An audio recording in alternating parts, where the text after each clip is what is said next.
Hello, আসসালামু আলাইকুম। আপনারা কেমন আছেন? আমি ভালো আছি।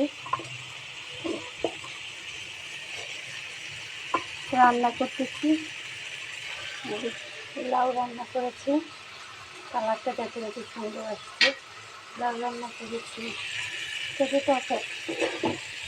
পটল আর আলুটা একটু ঝুড়ি ঝুড়ি করে ভেজে নিয়েছি।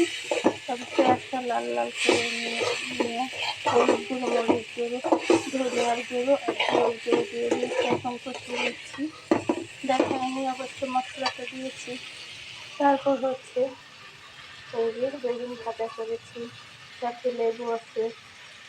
এগুলো হচ্ছে দুপুরের খাবার।